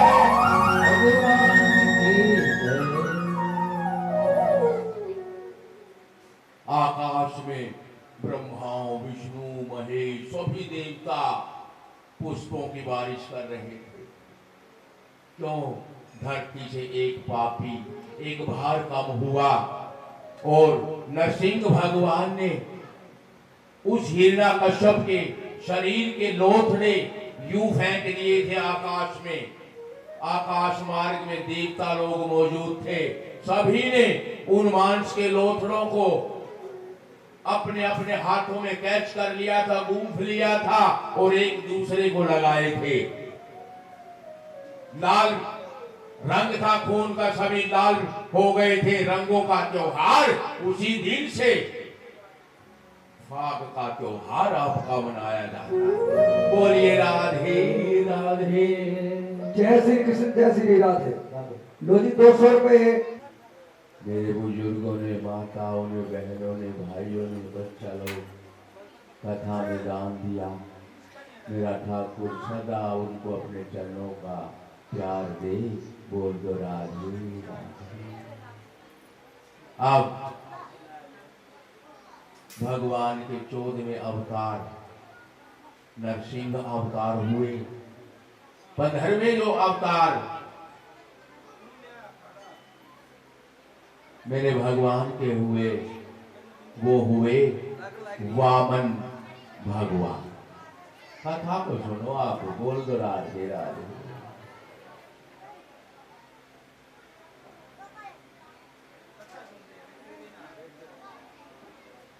भगवान के 15वें जो अवतार हुए वामन भगवान का अवतार। ये अवतार क्यों लेना पड़ा? क्योंकि समुद्र मंथन के दौरान देवताओं ने तो अमृत का पान किया था और दैत्य अमृत का पान नहीं कर पाए थे। बोल दो राधे राधे। देवासुर संग्राम शुरू हो गया क्योंकि देवता लोग तो अमर हो गए थे, अमृत का पान किया था। देवताओं ने पूरी की पूरी राक्षस जो जाति थी उसका सर्वनाश किया, उसको मार गिराया। जो राक्षसों के राजा थे, राजा बलि, उसको भी मार दिया गया। जब इस बात का पता शुक्राचार्य जो दैत्यों के गुरु थे उनको चला कि सारी राक्षस जाति का सर्वनाश हो गया, तो शुक्राचार्य के पास संजीवनी विद्या थी। आज साइंस ने खूब तरक्की की। साइंस किस कदर बढ़ रहा है मेरे देश में। दिन में सूर्य भगवान निकलता है ना, साइंस उस मुकाम तक पहुंच गई, रात्रि में भी सूर्य भगवान को दिखा सकते हैं। साइंस वाले दिखाते हैं ना, जहां पे टूर्नामेंट होते हैं ना, ये दिन का जो चांदना है ना, शिव फालतू करके दिखला देते हैं। अगर उस खेल के मैदान में बादल आ जाएं तो साइंस के पास वो चीज है कि बादलों को भी तीतर बीतर कर सकते हैं। पूरी तरक्की साइंस ने की, मगर मेरे साइंस वाले हैं ना, आज तक मृत आदमी को जीवित नहीं कर पाए। बोल दो राधे। मगर मेरे देश के अंदर जो ऋषि हुए हैं ना, उनके अंदर ये सामर्थ्यता थी कि मृत को जीवित कर दिया करते थे। शुक्राचार्य के पास में संजीवनी विद्या थी। उस विद्या के तहत सारी की सारी राक्षस जो जाति थी सारी को पुनः जीवित कर दिया। राजा बलि को जीवित कर दिया। बोले दो राधे राधे। और शुक्राचार्य ने कहा, हे महाराज बलि, तुम 100 यज्ञ करो, तुम 100 यज्ञ करो। अगर 100 यज्ञ तूने पूरे कर दिए ना तीनों लोगों के मालिक हो जाओगे तुम। बोल दो राधे राधे। राधे राधे। 99 यज्ञ पूरे हो गए, 100वां यज्ञ पूरा करना था। सभी देवता लोग अपनी माँ के पास में गए, अदिति के पास में, कि मैया अगर राजा बलि 100वां यज्ञ पूरा कर गया ना, तेरे पुत्रों का कोई वजूद नहीं रहेगा। अदिति मैया कश्यप ऋषि के पास में गई कि कोई ना कोई उपाय करो कि मेरे पुत्रों का अस्तित्व बचा रहे। तब कहने लगे कश्यप महाराज कि राजा बलि जो है ना, ब्राह्मणों को साथ लिए है, सत्य को साथ लिए है, धर्म को साथ लिए है। अगर कोई अत्याचार करता हो ना, फिर तो मैं कुछ करूं, मैं कुछ नहीं कर सकता। तो यहाँ पे अदिति मैया ने क्या किया था, एक व्रत रखा था। ध्यान से सुनना, अगर कोई बंध्या स्त्री है ना, उसको भी संतान होगी इस व्रत के करने से। बोल दो राधे राधे। क्या व्रत किया था माता अदिति ने? इस व्रत का जो नाम है वो है पयो व्रत। और ये व्रत फागुन का महीना है ना, फाल्गुन मास, उसकी एकम से लेकर के द्वादश तक चलता है। 12 दिन का व्रत है ये। 12 दिन तक शुभ है। नहा धोकर जो मेरी माता बहन बेटी इस व्रत को करे, भगवान श्री हरि का व्रत है, भगवान विष्णु का व्रत है। तो भगवान विष्णु को सफेद पुष्प अर्पित करने चाहिए, सफेद पुष्पों की माला चढ़ानी चाहिए। और जो भी बहन बेटी इस व्रत को रखे, या तो 12 दिन तक दूध का सेवन करे, या खाली दूध से बनी खीर खा सकती है, और कुछ चीज नहीं खा सकती। बोल दो राधे। अब अदिति मैया ने ये व्रत रखा 12 दिन का, और भगवान विष्णु की कृपा हुई, और अदिति के गर्भ से वामन भगवान का अवतार हुआ। बोलिए वामन भगवान की जय।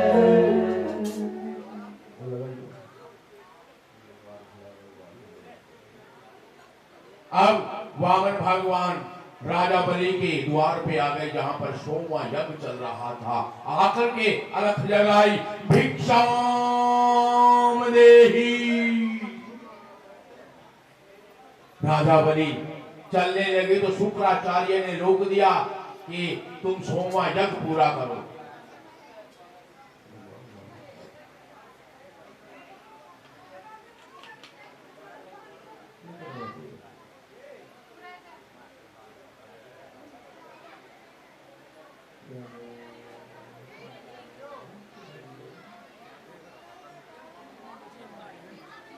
बोल दो राधे राधे राधे।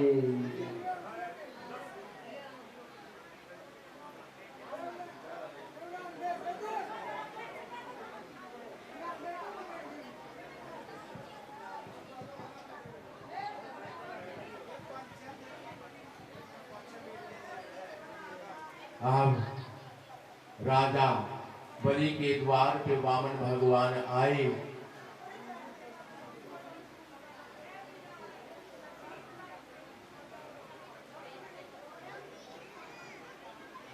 और जैसे भिक्षा मांगने लगे, शुक्राचार्य जी ने रोक दिया।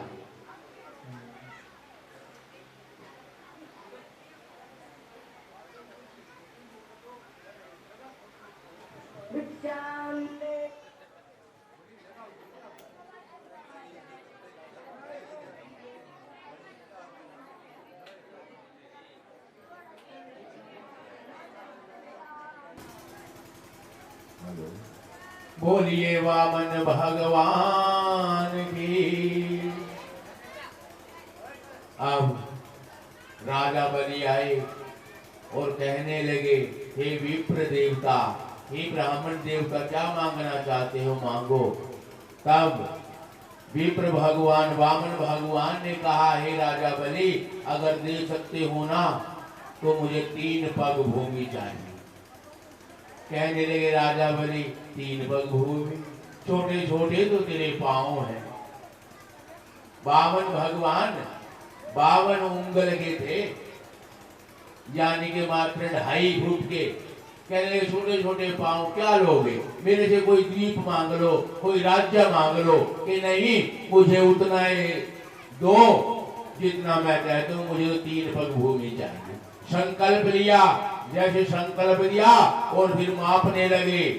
वामन भगवान इतना बड़ा आकार किया, 1 पग में सारी पृथ्वी को माप दिया। बोल दो राधे राधे। दूसरे पग में पूरा का पूरा ये 3 के 3 लोक, जितना स्वर्ग था जो भी था सब कुछ नाप दिया। 1 पग बच गया। कहने लगे वामन भगवान, हे राजा बलि, ये तीसरा पांव कहां पे रखूं? तब राजा बलि ने कहा, हे ब्राह्मण देवता, दान बड़ा नहीं, दानी बड़ा होता है। मैं अभी जिंदा हूं, ये तीसरा पांव मेरी छाती के ऊपर रख दीजिए प्रभु। जैसे छाती पे रखा राजा बलि के, और राजा बलि पृथ्वी को फाड़ के पाताल में चले गई। जैसे पाताल में गए, भगवान प्राप्त हो गए। कहने लगे, श्री हरि मांगो, क्या मांगना चाहते हो? हे राजा बलि, मैं तुम्हारी भक्ति से भी बड़ा प्रसन्न हूं। तब कहने लगे, हे प्रभु, अगर देना चाहते हो ना, क्योंकि शुक्राचार्य ने श्राप दिया था कि अब तू जिंदा नहीं रहेगा पृथ्वी पर, कि मैं पृथ्वी पे तो जिंदा नहीं रह सकता। मैं इस पाताल में जो तुम्हारा ये महल है, अगर देना चाहते हो तो ये महल मुझे दो। और वहां पर रहे थे राजा बलि, और कहने लगे कि मुझे न जाने किन किन से खतरा है, आप मेरे पहरेदार बन करके रहो। तो भगवान विष्णु राजा बलि के पहरेदार बन के खड़े रहे थे। बोलिए वृंदावन बिहारी लाल की।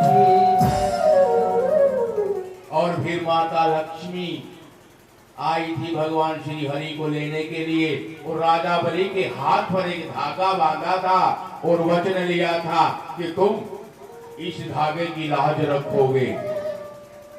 संकल्प दिया था कि ये धागा जिस दिन से राजा बलि के कलाई पे बांधा था, उसी दिन से आपका रक्षाबंधन का त्योहार मनाया गया।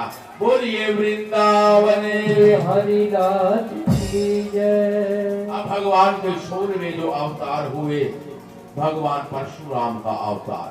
जमदग्नि के पुत्र हुए, माता का नाम रेणुका। पितृ भगत थे, 4 पुत्र थे, सबसे छोटे जो थे भगवान परशुराम। माता के लिए लकड़ियां लाया करते थे।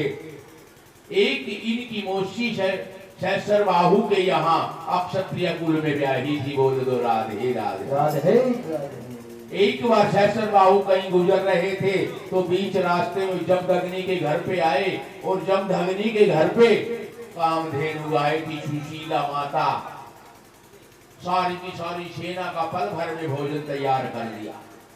कहने लगे सहस्र बाहु कि जमदग्नि ये गाय मुझे दो। जमदग्नि कहने लगे, ये गाय मैं देने वाला नहीं हूं। तब अपनी पत्नी से कहने लगा, सहस्र बाहु जा अपनी बहन के घर से वो सुशीला गाय लेके आ। उसकी बहन ने भी खूब कहा, मगर जमदग्नि जी महाराज गाय देने को तैयार नहीं हुए। बोल दो राधे राधे राधे राधे। युद्ध शुरू हो गया। उसके पुत्र गाय को धक्के से खोल करके लेके गए, और जब वो मांगने लगे कि हे गाय माता, हमें 4 अप्सराएं दो, उसी पल परशुराम पहुंच गए। मूर्खो, क्या मांगते हो तुम? गाय माता से खोल करके ले आए और ला करके अपने पिता को दिया। फिर पिता ने एक यज्ञ रचाया था, उस यज्ञ में पानी लेने के लिए जब गई रेणुका माता, तो देर कर दी थी। तो वहां पे आकर के कहने लगे कि तेरा ध्यान तो गंधर्व और अप्सराओं में था, क्योंकि वो क्रीड़ा कर रहे थे। आदेश दिया अपने 3 पुत्रों को अपनी माँ का शीश काट दो, बोल दो राधे राधे। तब परशुराम को याद किया, भगवान परशुराम जी आए और कहने लगे पिताश्री कैसे याद किया कि पुत्र जो मैं कहूंगा कर पाओगे, कि मांगो, क्या मांगना चाहते हो? आपको शंका कैसे हो गई अपने पुत्र पर? कहने लगे अपनी मां का शीश काट दो। तब भगवान परशुराम ने कहा कि मां, ये जो फरसा मुझे भगवान ने दिया, दुष्टों को पापियों का मैंने दमन करना था, मैंने उनको मारना था, कैसा अभागा पुत्र हूं कि मैं पहली बार जब इस फरसे का प्रयोग करूंगा तो अपनी माता की गर्दन पे, सामने माता खड़ी थी और फरसे से अपनी मां की गर्दन को काट दिया। बोल दो राधे। कहने लगे गंगग्नि जी महाराज, जुग जुग जियो मेरे लाल, जुग जुग जियो मेरे लाल, मांगो क्या मांगना चाहते हो? तब भगवान परशुराम ने कहा देना चाहते हो ना पिताश्री, कि मांगो क्या चाहते हो? कि मुझे मेरी मां चाहिए। जब अग्नि जी के पास भी वही संजीवनी विद्या थी, उस संजीवनी विद्या के तहत जो शीश कटा था रेणुका माता का, धड़ से वो शीश वापस धड़ से आकर के जुड़ गया। बोलिए भगवान परशुराम की जय। अब भगवान के जो 17वें अवतार हुए, वेद व्यास जी का अवतार, जिन्होंने ये वेद, ये पुराण, उपनिषद, निषेध और ये श्रीमद् भागवत महापुराण की रचना की। किनके पुत्र थे? पराशर ऋषि के पुत्र हुए। पराशर जी महाराज एक बार भ्रमण करने के लिए जा रहे थे तो बीच रास्ते में एक नदी आ गई।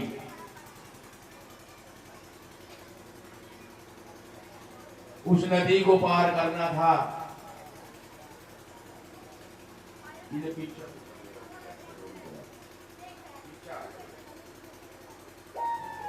ध्यान सबका तारी तरफ रहा है, इस बात का ध्यान नहीं करते तब ध्यान है, कथा का नहीं, कोई ध्यान नहीं। बोल दो राधे राधे राधे राधे। क्यों ध्यान है ये? जहाँ पे कथाएं होती है ना, जितना ये ग्राउंड है ना, इससे आगे तो लोग बैठते हैं, इतने पे तो बदली लगती है वहां पे, ध्यान ही नहीं पड़ता किसी को। क्या कथावाचक कथा करते चले जाते हैं। मेरा तो सारा ध्यान है किसका कहाँ पे क्या है, बिल्कुल सामने तो बैठे हुआ। अगर कोई आदमी एक आ जाए ना कथा की तरफ, कोई दिन उस आदमी की तरफ ध्यान हो जाएगा सभी का। बोल दो राधे राधे। है ना ऐसे?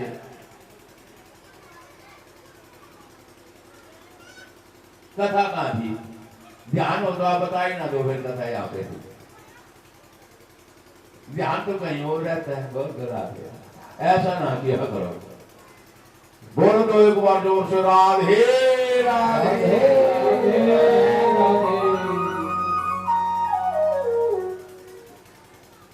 अब 17वें जो अवतार भगवान के, वेद व्यास जी, पराशर ऋषि जी जैसे भ्रमण के लिए गए, नदी आ गई, नदी को पार करना था।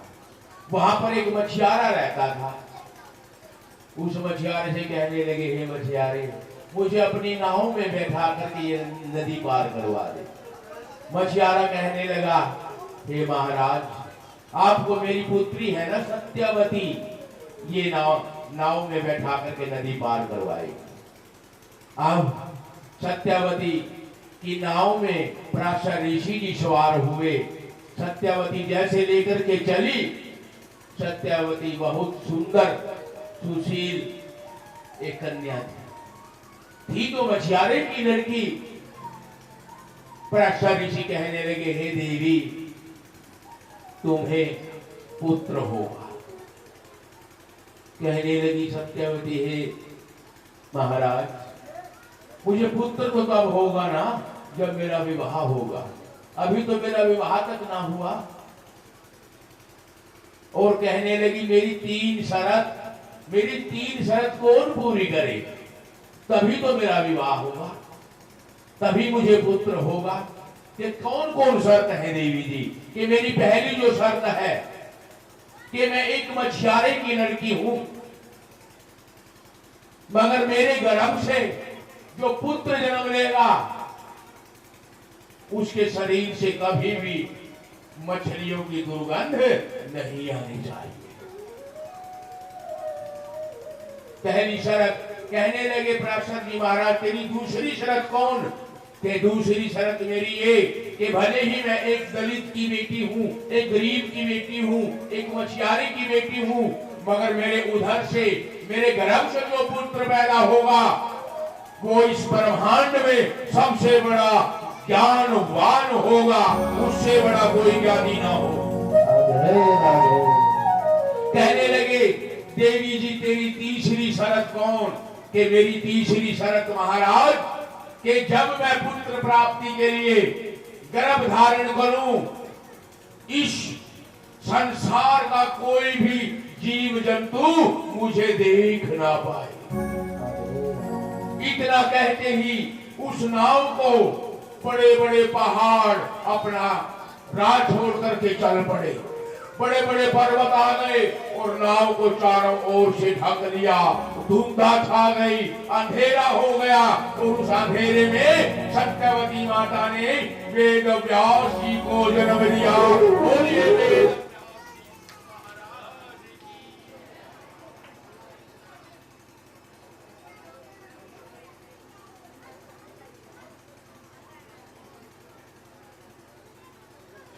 बोल राधे राधे राधे राधे। 17वें अवतार भगवान के कौन हुए? वेद व्यास जी।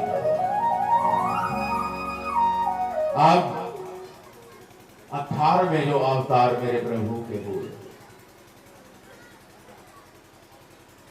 जो एक समय था मेरे देश के अंदर और मेरे देश की जो संस्कृति है, जो सभ्यता है, जो मेरे देश का आचरण है, व्यवहार है, पूरी दुनिया से हट कर गया। एक समय था जब मेरे देश के अंदर कपड़े की मिल नहीं थी, इतना कपड़ा मेरे देश में नहीं था, मगर मेरे देश के लोग है ना अपने तनों को पर्याप्त ढक करके रखा करते थे। आज न जाने कितनी कपड़े की मिलें मेरे देश के अंदर हैं, कितने मैन्युफैक्चरर मेरे देश में कपड़ा बनाते हैं, मगर उनकी शौक की जो बेटियां हैं ना अर्धनग्न घूमती फिरती है। बोल दो राधे राधे। एक वो समय था जब घर में कमरे कम होते थे, सदस्य ज्यादा होते थे। एक एक कमरे के अंदर 10-10 लोग सो जाया करते थे। इतना प्रेम और प्यार था। आज बड़ी बड़ी कोठियां हैं, कमरे तो बहुत ज्यादा है, सदस्य कम है। सुबह माँ को पूछ के जाना पड़ता है, बेटा तेरे कमरे में आ जाऊं, बेटी तेरे कमरे में आ जाऊं। एक कमरे में एक एक बच्चा सोता है। ये मेरे देश का हाल। एक वो समय था जब गांव के अंदर कोई धोती कुर्ता ले आया ना, सारा गांव गमीना उस धोती कुर्ते से कर लिया करता था। मगर आज एक टावल के ऊपर, एक तौलिए के ऊपर दो भाइयों का कलह हो जाता है, मेरा टावल क्यों लिया। प्यार नहीं रहे मेरे देश के अंदर, सभ्यता नहीं रही। एक समय था मेरी बूढ़ी बूढ़ी माताएं हैं ना जो सुबह कार्तिक का महीना, कार्तिक का जो महीना बोलते हो आप, जाया करती थी सुबह नहाने के लिए मंदिरों में, तालाब में स्नान किया करती थी। और क्या कहा करती थी जाती जाती, राम और लक्ष्मण दशरथ के बेटे दोनों पन पड़े कोई नाम मेरे भगवान। और लक्ष्मण दशरथ के बेटे दोनों।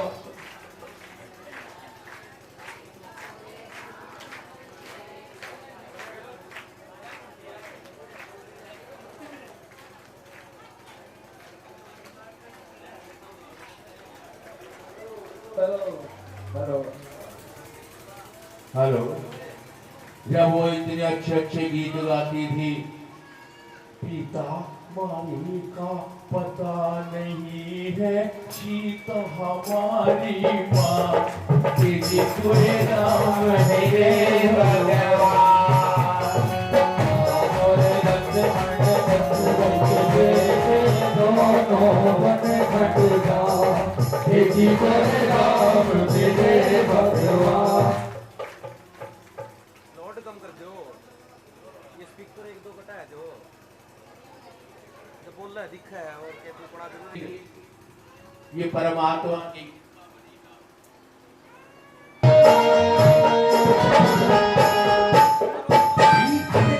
तेरे जीवन की घड़ियां आराम की ठंडी छाँव में, तेरे जीवन की घड़ियां आराम के ठंडी छाँव में, भी ना चुभने पाए कभी मेरी लाडली तेरे पाँव में, भी ना चुभने पाए कभी मेरी लाडली तेरे पाँव में। दुश्मन से दुख भी दूर रहे, दार से भी दूर रहे, इस दार से तेरा नाम मिले भाई, तेरी कभी नाम याद आए, ससुराल में इतना प्यार मिले।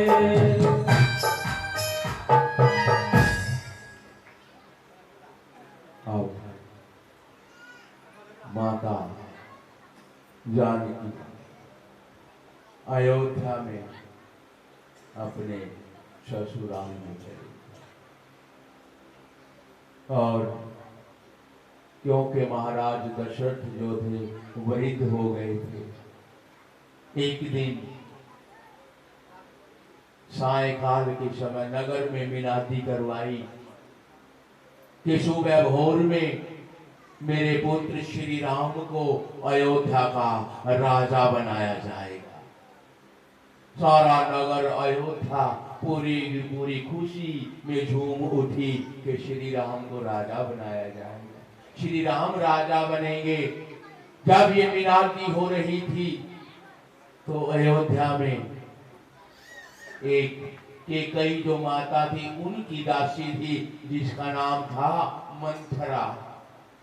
मंथरा ने जब ये मिलाती सुनी कि श्री राम राजा बनेंगे, दौड़ी दौड़ी गई केकई माता के पास, कहने लगी महारानी तुम्हें पता है सुबह क्या होने वाला है? कहने लगी अरे क्या पता, सुबह मेरा पुत्र जो राम है वो राजा बनेंगे। ये राम राजा बनेंगे?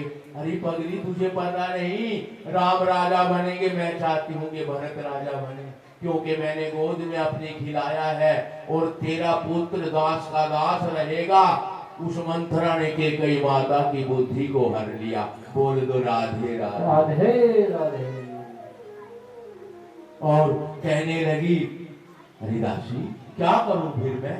कहने लगी महारानी तुम्हें याद है एक बार दशरथ को तुमने युद्ध जितवाया था और तुम सारथी बनी थी, तब महाराज दशरथ ने कहा था 2 वर देने के लिए, और तूने कहा था कभी वक्त आएगा तो मैं मांग लूंगी। आज वक्त आ गया, वो वर मांग लो। क्या वर मांगू? कि पहला वर मांगो भरत को राजगद्दी, और दूसरा मांगो श्री राम को 14 वर्ष का वनवास।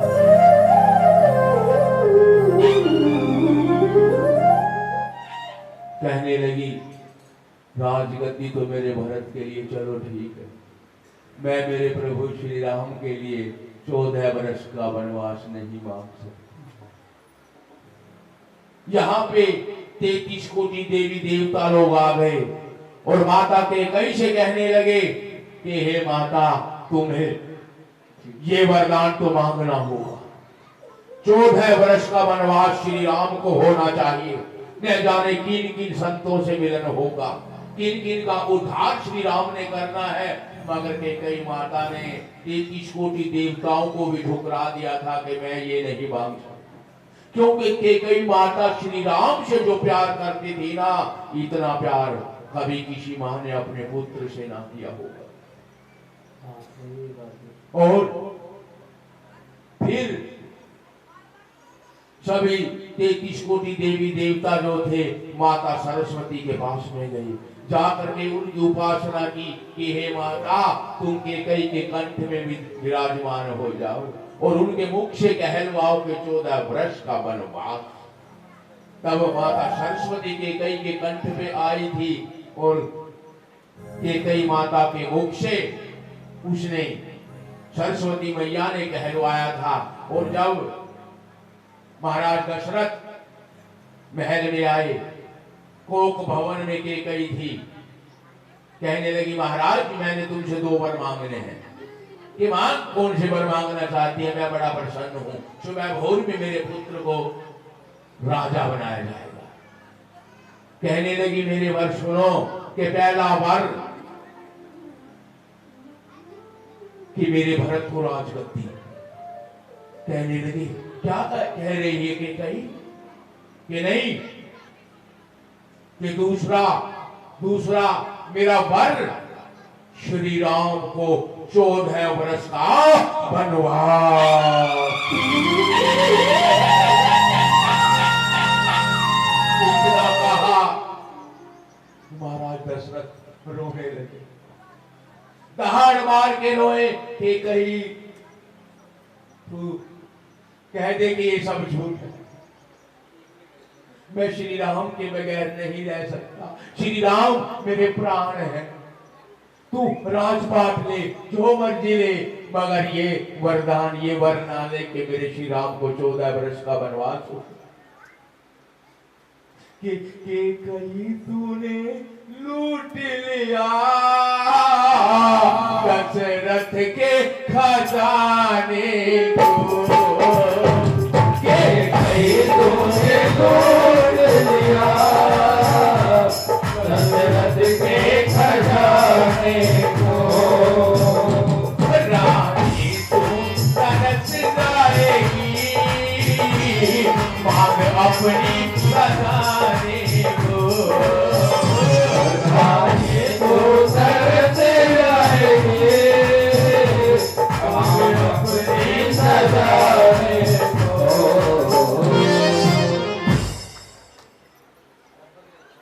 और महाराज दशरथ मूर्छित हो गए। महामंत्री को बुलाया गया, महामंत्री जी आए। कैकेयी माता ने कहा कि श्री राम को भवन में भेज दो। श्री राम जी आए, कहने लगे कि भैया क्या बात है, पिताश्री को क्या हुआ? जब पिताश्री नहीं बोलते तो कहने लगे क्या बात है माते, पिता क्यों नहीं बोल रहे? कि ये क्या बोलने वाले हैं? कि क्या बात है माता? कि तुम्हें 14 वर्ष का वनवास जो दिया है, 14 वर्ष का वनवास, बस इतनी सी बात के लिए इतना कोहराम मचा दिया। अरे मैया तू 14 वर्ष की बात करे, मैं 14 जन्म वनों में काट सकता हूँ अपने माता पिता की खुशी के लिए। बहुत ही श्री राम।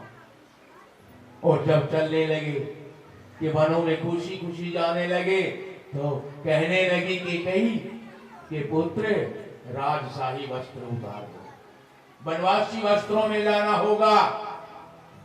और मेरे प्रभु राम कहने लगे ये मेरी मैया अपने त्रिट और कुंडले, ये मेरी मैया अपने त्रिट और कुंडले, पहने के भरत भरा तारी माता, राम बनों को दातारी माता, राम बनों को दातारी माता। ये मेरी मैया अपने वस्त्र आभूषण, ये मेरी मैया अपने वस्त्र आभूषण, पहने के भरत भरा तारी माता, पहने के भरत भरा तारी माता, राम बनों को दाता बनो को दाता विधाता। जाने लगे मेरे प्रभु। लक्ष्मण जी, माता सीता, कौशल्या माता की महल में जैसे आई, कहने लगी पुत्री सीता बेटी, अभी अभी तो तू आई और अभी तेरा वन जाना हो गया, वनों में तू कैसे रहेगी बेटी, तू मेरे पास महल में रहे। सीता माता ने कहा था कि माता, ये तेरा महल तो मेरे ये खंडर के समान है, जहां पर मेरे पति देव रहेंगे, जिस हाल में मेरे पति रहेंगे उसी हाल में मैं रहूंगी, और ये ही एक धर्म बनता है पत्नी का। तब माता सीता जाने लगी तो रोने लगी कौशल्या माता और कहने लगी अपने बेटे श्री राम से कि मेरे बेटा, तू सुन ले नसीहत मेरी रे मेरे बेटा, तू सुन ले नसीहत मेरी, तू अकेला अयोध्या में आना नहीं, पीठ देखी है तीनों की जाति दफा, तू अकेला मुझे दिखाना नहीं, तू अकेला मुझे दिखाना नहीं। भगवान श्री राम चल पड़े वनों के लिए। जैसे रथ में सवार हुए, पूरी अयोध्या के जितने भी लोग थे सभी रथ के आगे लेट गए। कहने लगे, हे प्रभु श्री राम, हम आपके बिना जिंदा नहीं रह सकते, या तो ये रथ हमारे शरीर के ऊपर से ले जाओ, हमें मौत आ जाए, अन्यथा हम आपके साथ चलेंगे। पूरी अयोध्या चल पड़ी थी। रात में सरयू पे जब ठहराव मेरे प्रभु ने किया और सभी लोग सो गए थे, सोते को छोड़ करके मेरे प्रभु श्री राम वनों में निकल गए थे। बोलिए श्याम रामचंद्र भगवान की जय। कौन मिले सर्वप्रथम? खेवट जी महाराज मिले, क्योंकि गंगा मैया को पार करना था। भगवान श्री राम जैसे खेवट की नैया में चढ़ने लगे तो खेवट जी पहचान गई तो तीन लोग के स्वामी प्रभु आ गए। कहने लगे, प्रभु श्री राम, अरे तुम्हारी मजदूरी। खेवट जी जान गए प्रभु आ गए। कहने लगे, मजदूर कभी मजदूरों से मजदूरी लेते हैं भैया, मल्लाह कभी मल्लाहों से मल्लाही लेते हैं भैया। और कहने लगे, देना ही अगर तुम चाहते हो उस वक्त ये कर्ज चुका देना, मैंने तो गंगा पार किया, तुम भाव से पारे लगा देना। खेवट का उद्धार मेरे श्री राम जी ने किया। जो जो अभिलाषी थे शबरी माता की कुटिया में प्रभु श्री राम गए, क्योंकि पूरा जीवन शबरी माता ने लगा दिया था कि मेरी कुटिया में श्री राम आएंगे, मेरी कुटिया में श्री राम आएंगे। जब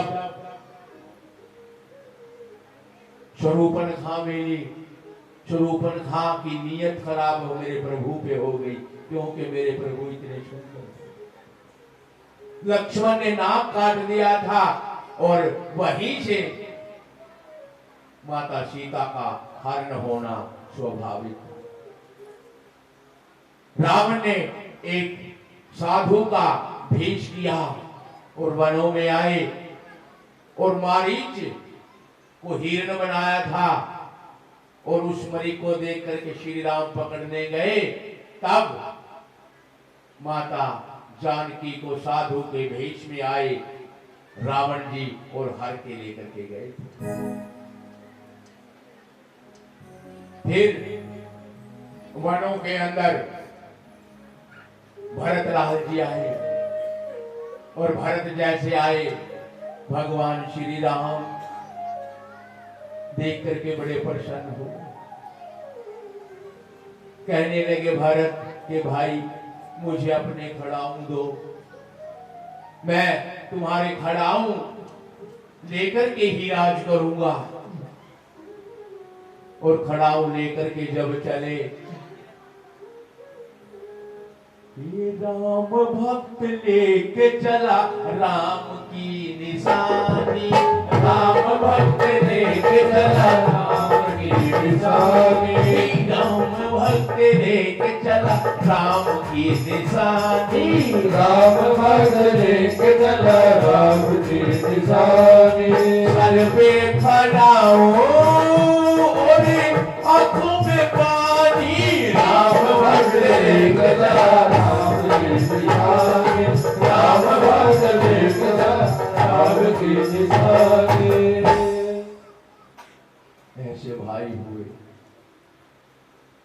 भगवान श्री राम वनों में, भरत अपने भाई की खड़ाऊ लेकर के गए, राजगद्दी पे खड़ाऊओं को सुशोभित किया और उन खड़ाऊओं से इजाजत लेकर के राज चलाया था। भरत ने भाई वनों में थे, पृथ्वी पे सोए थे भरतलाल 14 वर्ष तक, और लक्ष्मण जी जो महाराज थे अपने भाई की सेवा के लिए वनों में गए। 14 वर्ष तक अन्न नहीं खाया था लक्ष्मण जी। क्यों? अन्न खाऊंगा तो मुझे निद्रा आ जाएगा और मैं सो गया तो अपने भाई की सेवा कैसे करूं। ऐसे ऐसे भाई, आज भाई का भाई हक खाता है, भाई का हक नहीं खाना चाहिए। शास्त्रों में लिखा है बड़ा पाप है। कुछ प्रेरणा श्री राम कथा से, श्रीमद् भागवत कथा से प्रेरणाएं मिलती हैं, प्रेरणा लेनी चाहिए। प्रेरणाओं के लिए ही तो ये कथाएं होती हैं। अब श्री राम जी को जब सीता माता का हरण हो गया, जब ढूंढ रहे थे, सुग्रीव जी मिले, और कौन मिले थे? जो खेल गए प्राणों पे श्री राम के लिए। एक बार तो हाथ उठा दो मेरे हनुमान के लिए। जो खेल गए प्राणों पे, जो खेल गए प्राणों पे श्री राम के लिए। एक बार तो हाथ उठाओ मेरे हनुमान के लिए, बार तो हाथ उठाओ मेरे हनुमान के लिए। हनुमान जी मिले और हनुमान जी लंका में गए। लंका के अंदर जब उत्पात मचाया, अशोक वाटिका को उजाड़ने का काम किया, तो सभी ने कहा एक वानर आया है, और रावण ने आदेश दिया कि इसकी पूंछ में आग लगा दो। उसकी पूंछ में आग लगाई। स्वयं तो रावण ने कहा कि पूंछ में आग लगा दो। लंका को दहन किया, लंका का सारी लंका को जला दिया। क्या हनुमान जी अपने घर से दिया सलाई लेके गए थे? क्या कोई मट्टी का तेल लेके गए थे कि पूंछ में बांधने के लिए कुछ और कपड़े वपड़े लेके गए थे?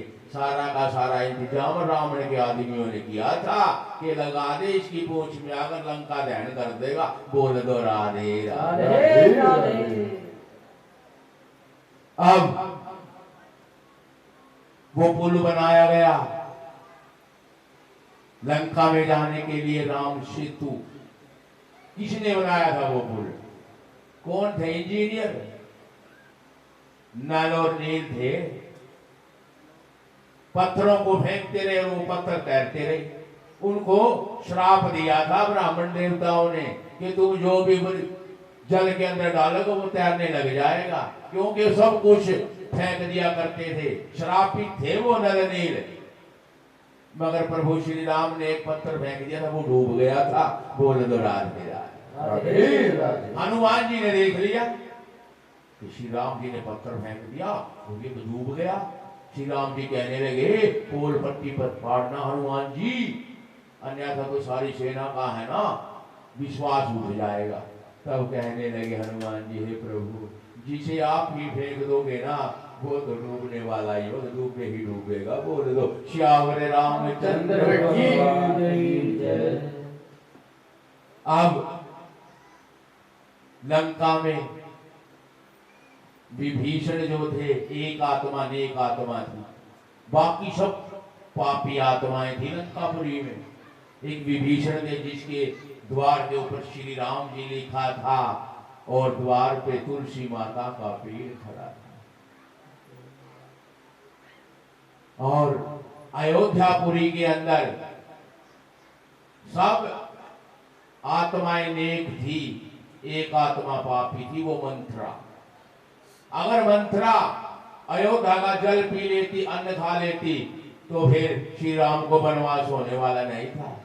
कि कई पुरुष आया इकट्ठा था सारा उसका खाने पीने का सामान। मंथरा ने कभी अयोध्या का जल तक नहीं पिया। और एक जनकपुरी हुई जिसके अंदर सभी नेक आत्माएं थी, कोई पापी आत्मा वहां पे नहीं थी। बोलिए श्यावर रामचंद्र भगवान की जय। अब रावण का वध किया, रावण को मार करके मेरे प्रभु श्री राम अयोध्या में लौटे। उनके आने की खुशी में घर घर में दीप जलाए गए थे। और उसी दिन कार्तिकवदी अमावस्या की दिन था खास दिवाली का। वो दिवाली का दिन भगवान श्री राम के आने की खुशी में मनाया गया और घर घर में दीप जलाए गए थे। बोलिए श्यावर रामचंद्र भगवान की जय। 18वें अवतार श्री राम जी का। अब 19वें जो अवतार हुए, बलराम जी का अवतार हुआ। योग माया से रोहिणी के गर्भ में परिवर्तित किया था भगवान ने। उनके गर्भ से पैदा हुए बलराम जी। 10,000 हाथियों का बल बलराम के अंदर था, इसीलिए नाम पड़ा बल। अब 20वें अवतार जिनका आपको है इंतजार, कौन? भगवान कृष्ण का अवतार। तालियां बजाइए एक बार भगवान